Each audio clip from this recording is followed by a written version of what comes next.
Boa noite, meus irmãos, que a graça e a paz esteja contigo aí na sua casa, no seu lar. Hoje temos mais uma palavra para você, para edificar o seu coração, mas antes eu quero orar por você. Feche os seus olhos. Pai, que a tua palavra fale conosco mais uma vez. Estamos aqui disponíveis em teu altar. Estamos aqui para ouvir tua voz. Nós queremos te conhecer mais. Em nome de Jesus, fala conosco. Amém. Meu irmão, pegue sua Bíblia, vamos fazer nossa profissão de fé? Esta é a minha Bíblia. Eu sou o que ela diz que eu sou e eu tenho o que ela diz que eu tenho. E eu posso fazer o que ela diz que eu posso fazer.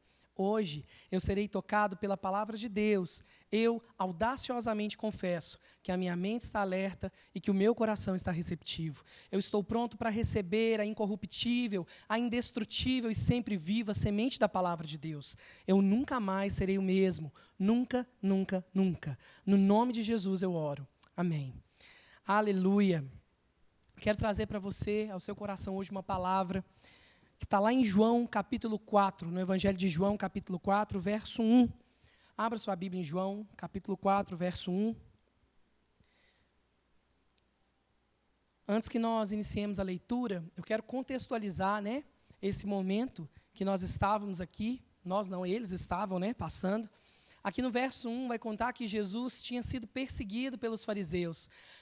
Houve um burburinho ali por conta de Jesus estar batizando mais pessoas do que João Batista.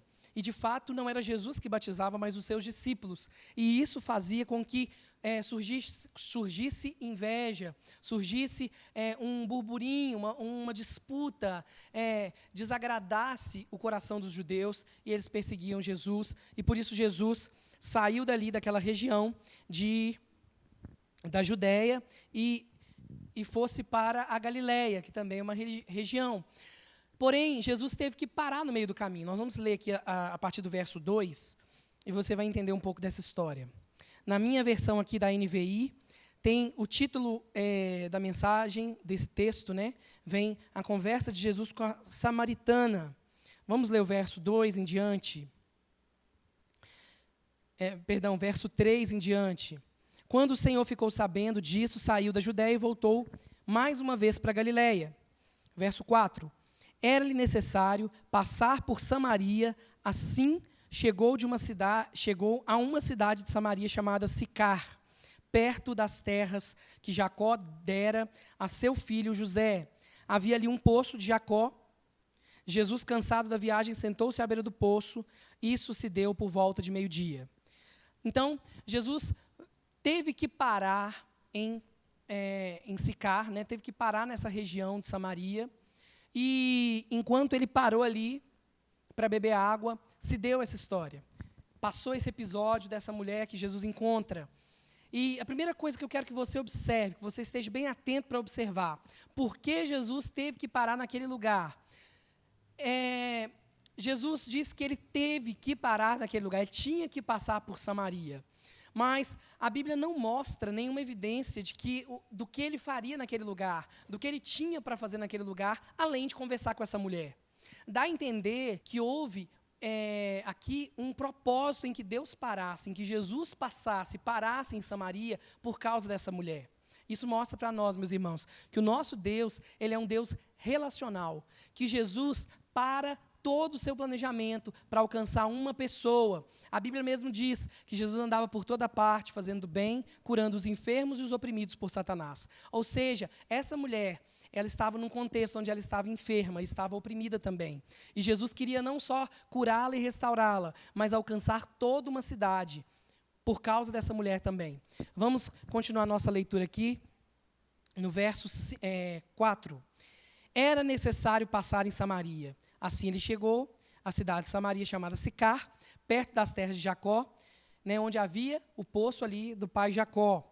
Lembrando que os samaritanos são um povo que também descendia do povo de Deus. Existia um temor por parte do samaritano, apesar de uma rixa que a Bíblia vai deixar mais clara aqui para frente. Nisto, verso 7, uma mulher samaritana veio tirar água. Disse-lhe Jesus, dai-me um pouco de água. Os seus discípulos tinham ido para a cidade comprar comida. Ou seja, olha que propício esse momento. Jesus parou em Samaria, sem nós sabermos de fato por quê. Eu acredito que seja por causa dessa mulher, por uma presciência, né, de Deus, uma revelação do Pai, de propósito de cuidar dessa mulher. E Jesus tem sede para ao meio-dia naquele poço. Observação, meio-dia não é hora de ninguém estar zanzando pelo deserto, por uma terra árida, mas tanto aquela mulher quanto Jesus estavam nessa hora mais inapropriada do dia para se fazer uma caminhada. Aí eu quero abrir uma aspas aqui e lembrá-los, né, uma pregação que eu ouvi uma vez da Andréa Vargas, que trabalha muito a questão da temática da sexualidade, dos vícios sexuais, do pecado sexual, e ela vai falar que essa mulher ela está na hora da vergonha, que meio-dia era a meia-noite de hoje, era o horário que ninguém estava na rua, era a hora do perigo, a hora da vergonha, a hora da fuga, ou seja, o horário onde nenhuma outra mulher iria, o horário onde todas as mulheres normais iam buscar água, provavelmente era no horário da tarde, depois do pôr do sol, ou no horário da manhã, antes do sol estar bem quente. Imagina aquele tanto de mulher com cântaro na cabeça, né, com as jarras na cabeça, buscando água do poço de Jacó, andando, talvez, mais de 1 quilômetro, quem sabe, até a sua casa, ou metros e metros até a sua casa, até a sua vila. Mas essa mulher, por algum motivo, escolheu a hora pior do dia para ir buscar água. Será que não foi propositalmente? Segundo Andréa Vargas, esse é o horário da vergonha, o horário da fuga, o horário onde essa mulher queria se esconder da sociedade, não queria estar com outras mulheres para não ser julgada. Por quê? Nós vamos ler aqui na frente. Então veio essa mulher samaritana falar com Jesus, ela veio tirar água, e Jesus disse para ela, me dá um pouco de água. Lembrando que Jesus estava sozinho com ela aqui. E a mulher samaritana lhe perguntou, como o Senhor, sendo judeu, pede a mim, mulher samaritana, água para beber? Aí a Bíblia mesmo explica aqui, porque os judeus, né, outrora tiveram, desde do passado, uma complicação no relacionamento entre eles, né, entre judeus e samaritanos. E um agravante maior social aqui é o fato dela ser uma mulher. Ou seja, uma mulher jamais deveria conversar com um homem, ou um homem com uma mulher, dentro dessa cultura. Principalmente sozinho e principalmente uma mulher samaritana e um homem judeu. Algo que destoava gritantemente da cultura. Ou seja, Jesus quebra aqui 2 princípios socioculturais, justamente para alcançar o coração dessa mulher. Isso é tão bonito, porque mostra que Jesus ele respeita, sim, uma cultura, mas que se necessitar quebrar os paradigmas culturais para alcançar o seu e o meu coração, ele vai fazer isso. E não importa qual horário nós estejamos naquele local, não importa se nós estivermos fugindo da presença de Deus, se escondendo das pessoas, se escondendo da sociedade, não buscando companhia, Jesus ele vai ali e encontra a gente, mesmo no sol de matar, no meio-dia, no meio de um deserto, o Senhor nos encontra para falar conosco. E a mulher samaritana lhe perguntou, como o Senhor, sendo judeu, pede a mim, uma mulher samaritana, água de beber? Verso 10. Jesus lhe respondeu, se você conhecesse o dom de Deus e quem está pedindo água, você que teria lhe pedido e dele receberia água viva. Jesus faz uma resposta para ela que ela não entende. Jesus diz para ela, se você soubesse quem que eu sou, a graça de Deus, e quem está te pedindo água, você que pediria água para mim.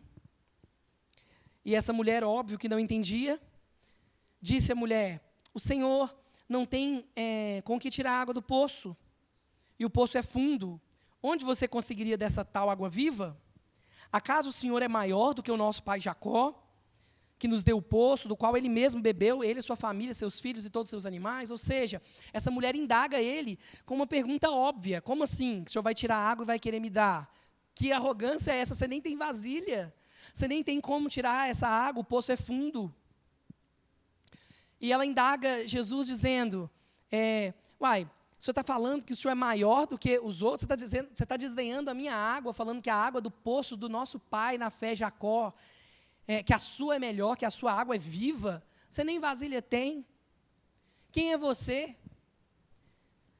Esse poço foi o nosso próprio pai Jacó que nos deu, e ele mesmo bebeu da sua família e os seus animais. Ou seja, havia ali também um apreço muito grande por aquele poço, havia também um sentido profundo, maior do que de fato só o simples fato de beber água, era um legado. Esse poço feito por Jacó era um simbolismo também para aquele povo, um simbolismo de fé, um homem que respeitoso. Imagine só alguém que você considera muito, deixasse para você ali uma mesada, uma manutenção, algo que te mantesse, algo que saciasse a sua sede, fazia muito mais sentido do que o próprio ato de beber a água do poço, o poço ter sido de Jacó, ter sido deixado por Jacó. Era uma herança, era um galardão, era um memorial. E ela faz essa indagação para Jesus, e Jesus responde: quem beber desta água terá sede outra vez, mas quem beber da água que eu lhes der, nunca mais terá sede. Ao contrário, a água que eu lhe der se tornará nele uma fonte de água a jorrar para a vida eterna. Jesus vira para essa mulher, fala a coisa mais absurda possível para ela entender naquele contexto. Fala com ela: olha, essa água do seu pai Jacó é muito boa, mas ela mata só a sede e ela vai acabar. Você vai ter sede de novo, mas se você beber da água que eu te der, você não só não terá mais sede, como dentro do seu interior ainda haverá fonte de água viva jorrando para a eternidade, que provocará em você mais do que um saciamento instantâneo e momentâneo. Vai provocar em você um saciamento para você e para outras pessoas, e vai produzir fruto para a vida eterna. Lembrando, meus irmãos, que para nós que estamos nesse contexto pós-moderno, que estamos pós-bíblico, que lemos a Bíblia como fácil, né, até num aplicativo de celular, temos a Bíblia para interpretá-la de forma acessível. Nesse contexto, as pessoas não entendiam as coisas. Lembrando que nesse contexto, Jesus nem ainda havia se revelado de fato a todos os discípulos de forma tão deliberadamente aberta. Jesus ainda estava descortinando o ministério dele. Algumas pessoas não entendiam, Jesus ainda falava por parábolas. Então, para nós julgarmos que eles estão sendo meio bobo, meio burro, não está entendendo, parece óbvio, mas para eles era um contexto de novidade. Era uma reforma que Jesus estava trazendo. Então, era muito difícil interpretar de forma subjetiva, de forma alegórica ou de forma espiritual. Não existia esse contexto. Como brasileiros, nós temos o privilégio de ter uma nação, entre aspas, evangelizada, e até o lado ruim, que é o misticismo, também, por um lado, possibilitou com que a gente compreendesse coisas espirituais um pouco mais fácil. Nesse contexto aqui, não era tão fácil assim. Então, no verso 15, a mulher lhe disse: Senhor, dê-me dessa água para que eu nunca tenha sede e nem precise voltar para tirar água. A mulher aqui usa a lógica, ela usa a razão e ela não entende ainda que Jesus está falando. Ele ainda está falando de forma simbólica que ela não entende. E ela leva no literal e ela fala: me dá então dessa água. Ela é esperta, né? Eu não quero mais vir aqui tirar água, dá trabalho, ficar pegando água no poço, tendo que andar com o jarro de água na cabeça. Não quero ter sede mais, quem dera nunca mais ter sede, já pensou? E ele fala isso para ela. E ela fala para ele: Senhor, me dá logo então dessa água. E ele faz uma pergunta para essa mulher que marca a história dela. E aqui eu quero deixar para você mais uma aplicação. Se você encontrou com Jesus na sua vida e você não foi marcado por Jesus, esse encontro não foi genuíno. Não há nenhum relato bíblico onde alguém que encontrou Jesus não foi tocado pela presença dele. Deus, todas as vezes que ele nos encontra, algo diferente acontece no nosso interior. E nós vamos ver essa prova nessa conversa dele com essa mulher. Jesus, aqui agora, né, manifestando um dom profético, ele revela algo que estava acontecendo na vida dessa mulher e fala para ela, no verso, vamos continuar aqui a leitura, no verso 16, ele lhe disse: vá e chame seu marido e volte. E ela responde para ele: não tenho marido, Senhor. Respondeu ela. Disse Jesus: você falou corretamente, dizendo que não tem marido. O fato é que você já teve 5, e o homem com quem você está agora não é seu marido. O que acabou de dizer é verdade. Jesus acaba de dar um touché, pegou ela, colocou na parede. Sabe quando alguém te coloca na parede e pega você no pulo? Foi exatamente isso que aconteceu nesse momento. Jesus falou com aquela mulher de uma forma onde ela foi exposta na sua vergonha, Se de fato esse contexto dela ter ido ao meio-dia, nós não podemos afirmar, mas se esse motivo dela ter ido ao meio-dia for porque ela queria fugir, for porque ela não queria aparecer nem ser julgada pela sociedade, se ela estivesse evitando confronto, não deu certo, porque Jesus encontrou ela aqui. Eu quero te dizer, meu irmão, que você pode estar se escondendo. Se Jesus quiser te encontrar, Ele vai te encontrar no meio da sua dor. Ele vai te encontrar no meio da sua depressão. Ele vai te encontrar no meio do adultério. Ele vai te encontrar no meio das drogas. Jesus vai ao seu encontro. Eu não sei qual é o seu poço. Eu não sei qual é o lugar e a hora que você se esconde da presença dEle. Mas Ele é capaz de ir nesse lugar e te constranger e te confrontar por amor para te atrair de volta. E Jesus, nesse momento, através do dom, do Espírito, Ele flui ali no dom profético, e essa mulher se impressiona, e ela diz para ele, no verso 19, vejo que é profeta. Nossos antepassados adoraram nesse monte, mas vocês, judeus, dizem que deve ser em Jerusalém. E Jesus declarou, crê em mim, mulher, pois a hora está próxima de que vocês adorarão o Pai, não neste monte, nem em Jerusalém. Vocês, samaritanos, adoram o que não conhecem. Nós, judeus, adoramos o que conhecemos, pois a salvação vem por meio dos judeus. No entanto, está chegando a hora, e de fato já chegou, porque Jesus está falando dele. Ele era aquele momento, ele era aquela hora. Ele era o marco daquele momento onde os verdadeiros adoradores adorarão o Pai em espírito e em verdade. Jesus ele estava descortinando o véu, quebrando a religiosidade e a tradição. São estes adoradores que o Pai procura. Deus é espírito, é necessário que o adorem em espírito e em verdade. E aqui, abrindo uma aspas, não tem muito a ver com o assunto, mas o texto sugere uma forma de adorar a Deus plena, uma forma que seja aceitável a Deus. Deus aceita a nossa adoração quando ela é feita em espírito e em verdade. O que quer dizer em espírito e em verdade? Quando a adoração não é feita na carne, quando a adoração não tem motivações carnais, egoístas, mas quando a nossa adoração vem de forma espiritual, vem por meio da palavra, do Espírito, guiada pela vida espiritual, e quando ela é feita em verdade, ou seja, não é mentirosa, não é uma adoração religiosa que perpassa apenas pelas palavras bonitas, mas quando ela é de verdade, íntegra no coração. Mas uma observação que eu quero fazer aqui com você é que essa mulher, ela estava ali, depois de ser confrontada, dá uma sensação, eu não posso garantir que ela fez isso, mas que dá uma sensação de que essa mulher desconversou, não dá? A mulher, de repente, fala, vejo que é profeta. E onde que nós devemos adorar? Mudando de assunto, onde que nós devemos adorar? Ela vai para uma outra pergunta. No mínimo, alguém que está sendo confrontado pelo que fez deveria se assustar. Então, nós temos aqui possibilidades de interpretação. Uma das interpretações, que é o que geralmente eu penso, é que essa mulher provavelmente desconversou de sem graça. A outra interpretação possível é que essa mulher viu que ele era profeta mesmo, é claro, e a preocupação dela, de fato, era genuína em adorar a Deus. Talvez até por esse fato, Jesus parou para tocar o coração dela, porque ele sabia que ela se importava, de fato, com a adoração. Alguém normal, nesse contexto, ficaria sem graça. E não que ela não tenha ficado, mas parece que ela se preocupa mais do que falar dela mesma e da condição dela, e de assumir o pecado e o erro dela, ela se preocupa mais em onde deve se adorar. Será que essa mulher tinha um coração adorador? Será que essa mulher tinha uma preocupação de verdade com isso? Nós não podemos afirmar, mas pelo grau da pergunta dela no meio do assunto, eu acredito sim que essa mulher estava ou tentando se conversar, ou estava ali querendo saber de fato onde que Deus deveria ser adorado para agradá-lo.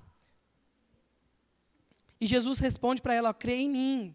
Está chegando um momento, e já chegou, porque sou eu mesmo esse momento, eu estou marcando essa história, onde não vai ter mais isso de lá ou colar, aqui ou colar. Nós vamos adorar em espírito e em verdade. Lembra de uma coisa, meu irmão? Quando nós estamos aqui também na igreja, no Brasil, a gente tem esse contexto de que a igreja, que o altar é um lugar sagrado, mas não há isso. Não há diferença entre aqui e lá embaixo. Não há diferença entre no alto do monte e debaixo do monte. Eu vejo, às vezes, muitos irmãos orando antes de subir ao monte, confessando pecado, fazendo todo um passo a passo antes de subir no monte, como se lá em cima fosse diferente daqui de baixo. Como se para subir ao monte eu tivesse que estar especialmente diferente, quando, na verdade, a presença de Deus, ela, não só eu estou nela, como ela está dentro de mim, habitando em mim. E, às vezes, a gente se comporta de forma mística, como se houvesse um lugar para adorar especial, ou um lugar mais poderoso do que o outro. Lembrando que Jesus nos ensina essa lição aqui, através dessa história dessa mulher. Não há um lugar especial. O lugar se chama Jesus. Nós precisamos permanecer na presença dEle. Ele habitando dentro de nós, nós estamos na presença dEle, permanecemos nele, e Ele é o lugar especial. Verso 25. Eu sei que o Messias, chamado Cristo, está para vir. Quando ele vier, explicará tudo para nós. E aqui tem uma coisa muito interessante. A mulher ainda não entende que Jesus é o Messias, porque até então Jesus sempre fala por meio de parábolas, e ele mesmo deixa bem claro em alguns momentos que ele falava por parábolas para a multidão, para que eles não entendessem, e revelava para os discípulos para que eles entendessem. Jesus queria que, posteriormente, as pessoas ligassem uma coisa com a outra e entendessem. Mas, enquanto ele ainda não tinha se revelado publicamente, Jesus queria deixar tudo vetado. Por quê? Para que o propósito de Deus se cumprisse. Porque se Jesus se revelasse muito tempo antes, ele morreria primeiro, e a obra não seria realizada. Existiam algumas coisas que precisavam acontecer primeiro.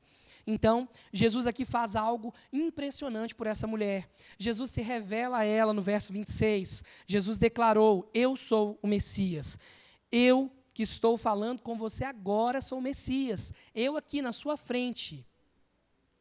Jesus se revela para uma mulher insignificante na cultura judaica, por ser samaritana e por ser mulher. Uma mulher que não valia muito, que era inferior a ele por vários aspectos culturais.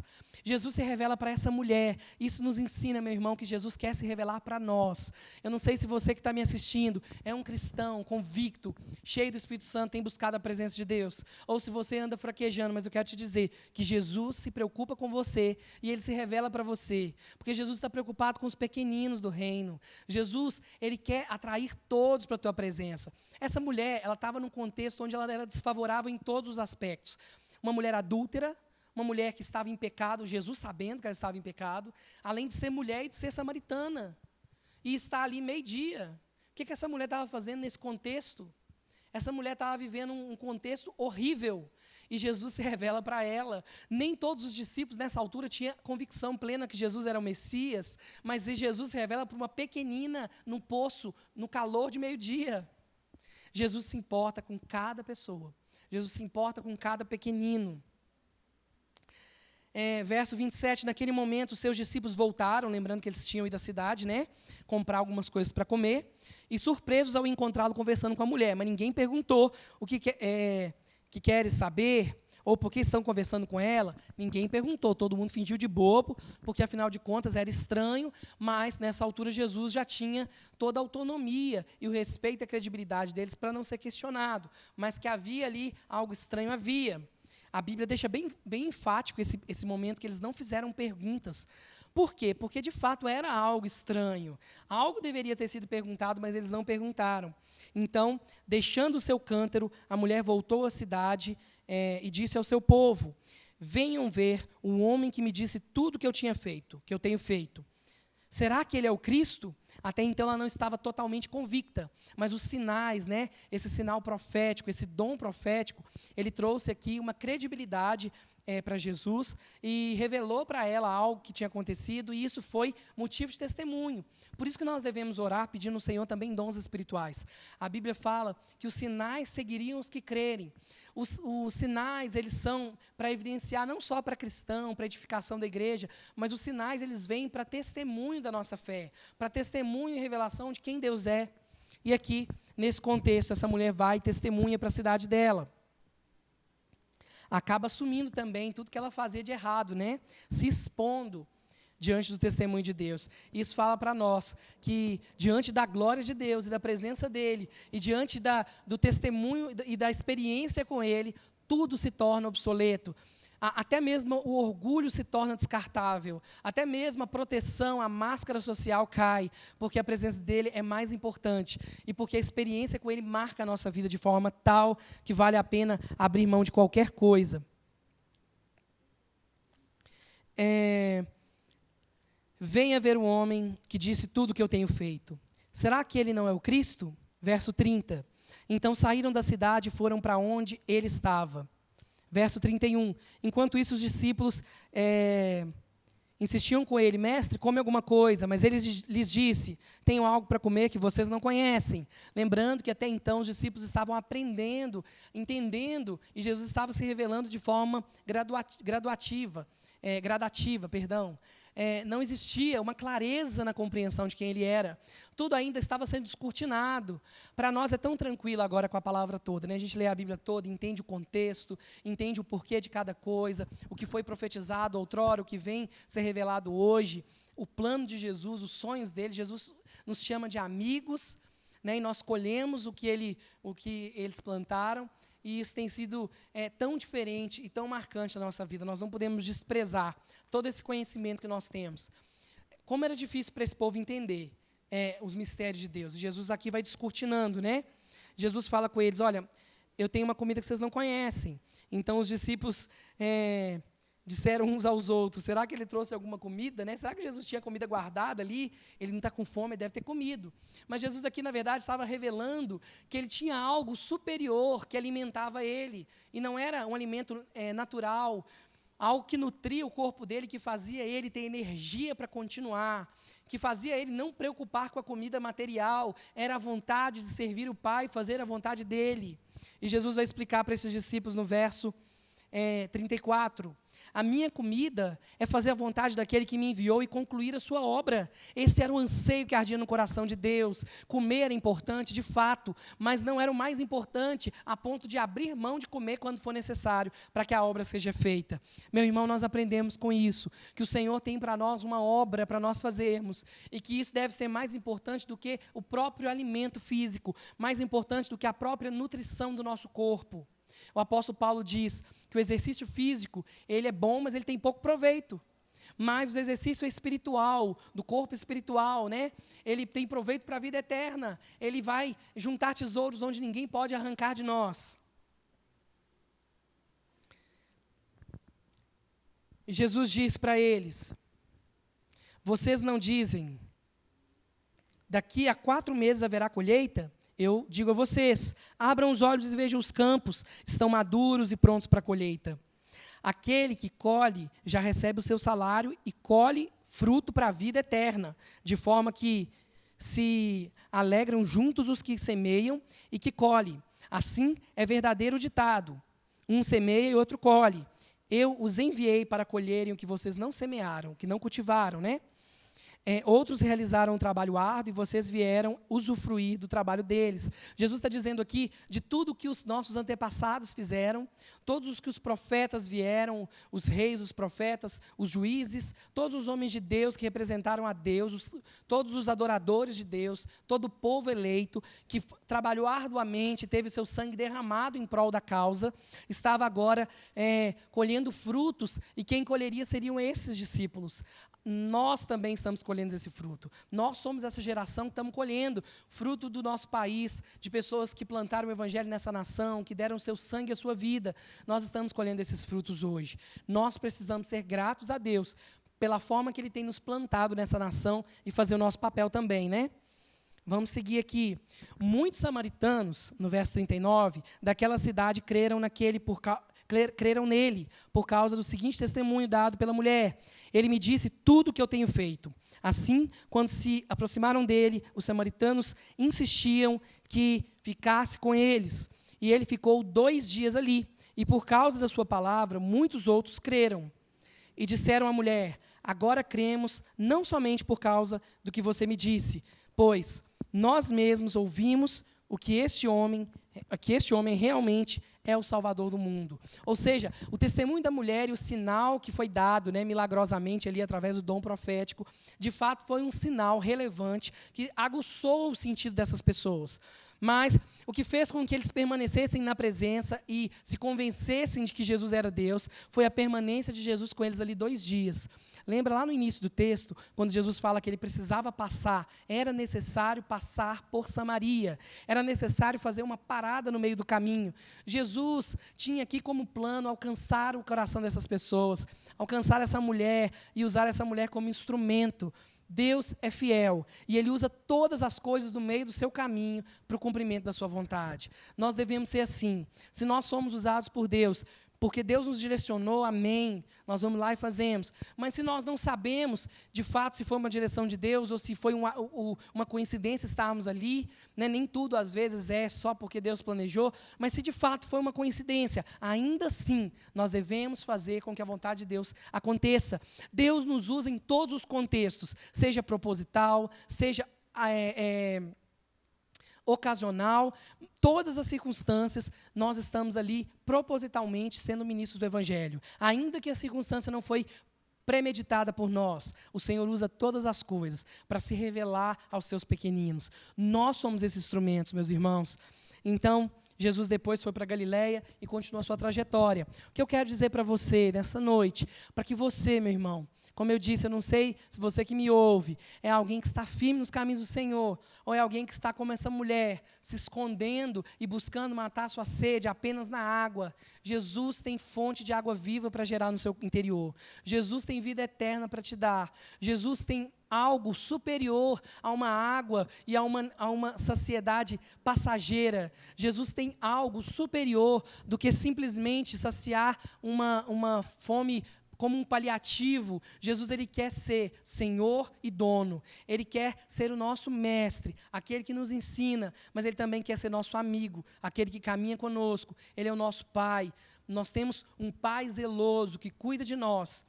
A Bíblia enfatiza duas coisas tão importantes. O Novo Testamento, ele relata e deixa bem claro que Deus é o nosso Pai, não é apenas um dono, não é apenas um Deus distante, ele é um Pai. Ele é alguém próximo, é alguém relacional. Mas a Bíblia também relaciona Jesus o tempo todo no Novo Testamento como Quírios, como Senhor. Ele é o nosso mestre, mas Ele também tem nos ensinado a caminhar com Ele. Ele também tem nos ensinado. A Bíblia diz que nunca houve na história um Deus que trabalha para os seus. Ou seja, Ele é nosso Senhor, mas Ele nos serve. Ele é aquele Senhor que se ajoelha, cingido a sua cintura de uma toalha e lava os pés e faz uma função que o pior dos escravos da casa faria. Jesus não se importa. Jesus, ele não tem um orgulho que faz com que ele se coloque acima. Ele é soberano e ponto. Mas ele é tão soberano que ele não se importa em se ajoelhar diante dos nossos pés e lavá-los quando for necessário para revelar quem ele é. O seu amor, ele é profundo. O seu amor é sobrenatural. E é esse amor que eu quero ministrar no seu coração hoje. Feche seus olhos, eu quero orar por você. Pai, alcança-nos, ó Deus, lá no profundo do nosso coração, onde nós nos escondemos. Alcança-nos lá nos lugares escuros da nossa alma. Alcança-nos, ó Deus, nos poços que nós nos direcionamos para matar a nossa sede. Vem, Senhor, nas horas mais inapropriadas para alcançar o nosso coração quando nós nos perdermos. Nós precisamos do Senhor. Nós reconhecemos que o encontro com o Senhor vale a pena e marca a nossa história, transforma a nossa vida, que apenas o encontro com o Senhor não só salva-nos, mas também salva outras pessoas ao nosso redor. O impacto de encontrar com a Tua presença e o encontro com a Tua glória é tão maravilhoso que nos faz levar as boas novas aos demais. Usa-nos como instrumento, usa-nos como canal, Senhor, para levar, Senhor, essa mensagem do Senhor de boas novas, para anunciar que o Messias esperado está aqui para servir, para abençoar, para curar, para salvar, para libertar, para trazer dignidade, para trazer restauração de identidade. Pai, eu oro também por cada irmão e cada irmã que se encontra como essa mulher ali no poço de Jacó, alguém que ansiava sim conhecer o lugar de adoração genuíno, mas alguém que não entendia ainda quem o Senhor era. Alguém, Senhor, que estava ali vivendo no pecado, se escondendo na hora sexta, se escondendo ao meio-dia, se escondendo no local inapropriado, aonde ninguém iria vê-lo. Senhor, cada um, Senhor, que se esconde, que corre da Tua presença, cada um que foge, Senhor, do confronto, Senhor, traz, Senhor, a luz, alcança o coração deles, restaura a dignidade, restaura a identidade, traz, Senhor, respostas, traz refrigério, traz um confronto genuíno com a verdade do Evangelho que liberta. É o que nós oramos e pedimos, em nome de Jesus. Amém. Meu irmão, se você que está aí e ouviu essa mensagem, e o seu coração percebeu que você precisa de ajuda, você quer se entregar novamente ao Senhor, ou você quer essa palavra, você quer beber dessa água viva que mata a sede eternamente, e que não só mata a sede, mas faz do que o seu interior seja uma fonte para jorrar para os outros também. Se você quer viver essa realidade, pode entrar em contato conosco, nós estamos aqui para servi-lo. Você pode comentar aqui embaixo desse vídeo, você pode mandar um e-mail para nós também, ibl.orto@gmail.com. IBL, perdão, não tem ponto, é iblorto@gmail.com. Pode entrar em contato também conosco pelo telefone 31 98793 2069. 31 98793 2069. Será um prazer atender você, te auxiliar, te servir como Jesus serviria. Um beijo para vocês, meus irmãos. Que vocês vivam a semana mais linda e mais santa da vida de vocês. Paz e graça da parte de Cristo. Amém, igreja? Aleluia. Irmãos, nós somos felizes porque o nosso nome está escrito no livro da vida. Amém? Vamos abrir a nossa palavra no livro de Esther. O livro de Esther, ele está logo depois do livro de Neemias. Em Esther, capítulo 4, no versículo 14, diz assim para mim e para você: porque, se de todo te calares agora, de outra parte se levantará para os judeus socorro e livramento. Mas tu e a tua casa de teu pai perecereis. E, quem sabe, se para conjuntura como esta é que fostes elevada rainha? Irmãos, assim como Mordecai, ele questiona Esther a respeito de sua posição, aonde ela se encontra, Deus, ele traz essa posição para nós. O Senhor, ele não tem o plano A, nem o plano B para as nossas vidas. Ele é soberano. Deus, antes da fundação do mundo, como diz no Salmo 139, versículo 16, os nossos dias são todos contados, mesmo antes que nós viéssemos à existência nessa terra. Deus, ele tem tudo pronto para nós. Ele sabe exatamente tudo o que acontece ao nosso redor, em nossa casa, no nosso status, na nossa igreja. Tudo está diante dos olhares do Senhor. O Senhor, ele pede para mim e para você executarmos a obra dele aqui nessa terra, para que nós possamos fazer aquilo que ele faria. Nada pertence a nós. Nós somos mordomos. E mordomos é saber administrar algo que não é nosso, mas que está sob nossa confiança. É assim que Deus escolheu para manifestar a obra dele aqui na terra e contar comigo e contar com você. E isso, irmãos, ele faz através do nosso dízimo e da nossa oferta. É isso que ele conta conosco. É uma das formas que ele tem para nos usarmos, para manter a sua obra, para ver ela acontecer e ver que ela se manifesta no reino que ele implantou aqui neste mundo. Vamos dizimar e ofertar?